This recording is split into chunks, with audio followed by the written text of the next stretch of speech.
ಈಗ ನನ್ನ grand ಚೈಲ್ಡ್ಗೆ 1000 days no sugar. No Okay, sugar. no sugar. That's the 1000 norm. days. 1000 days no sugar. The baby will not taste sugar. And no screen. Baby ಅವ್ರ ನನ್ನ ಮಗನ ಮನೇಲಂತೂ ಟಿವಿನೇ on ಮಾಡೋದಿಲ್ಲ, because the baby should not see. No sugar ಅಂದ್ರೆ ಹೆಂಗೆ? ಕೆಲವರು jaggery ಕೊಡ್ತಾರೆ, No ಕೆಲವರು sugar. ಹನಿ ಕೊಡ್ತಾರೆ, ಅದು ಇಲ್ಲ. ನಥಿಂಗ್. ನಮ್ಮ ಕಣ್ಣಕ್ಕೆ ಹನಿ ಕೊಟ್ಟಿದ್ದು ಅಷ್ಟು. ಏನಾಗುತ್ತೆ ಅದರಿಂದ? I mean, sugar is bad, no? Sugar ages you, okay? Sugar brings down your energy. Sugar, cancer cells feed on sugar. So sugar has lots of ill effects on the body. So ಆದಷ್ಟು ನಾವು ಎಲ್ಲರೂ sugar avoid ಮಾಡಬೇಕು. ನಮ್ಗೆ ಆಗೋದಿಲ್ಲ, ನಾವೀಗೆ ಬೆಳೆದ್ಬಿಟ್ಟಿದ್ದೀವಿ. Okay, ಈಗಂತೂ consumption ಜಾಸ್ತಿ, ಆಗಿನ ಕಾಲದಲ್ಲಿ ಕಡಿಮೆ ಇತ್ತು, ಈಗ ಹೋಗ್ತಾ ಹೋಗ್ತಾ ಇನ್ನೂ ಅಲ್ಲ, ಅದೊಂದು ವಾದ ಇದೆ. ನಮ್ಮ ಹಿಂದಿನ ಜನ್ರೇಷನ್, ಅದರ ಹಿಂದಿನ ಜನ್ರೇಷನ್ ಎಲ್ಲ ಲಡ್ಡು ತಿನ್ಕೊಂಡು ಬೆಳೆದಿದ್ದಾರೆ.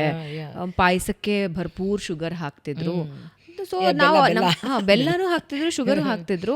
ಅವರೆಲ್ಲ ಚೆನ್ನಾಗಿದ್ದಾರೆ, ನಮ್ಗೇನಾಗತ್ತೆ, ನಾವು ನಮ್ಮ ಜನ್ರೇಷನ್ನ ಫಾಲೋ ಮಾಡ್ತಿದೀವಿ ಅಂತಾರೆ. ಇಲ್ಲ, ನೋ, ಇಟ್ಸ್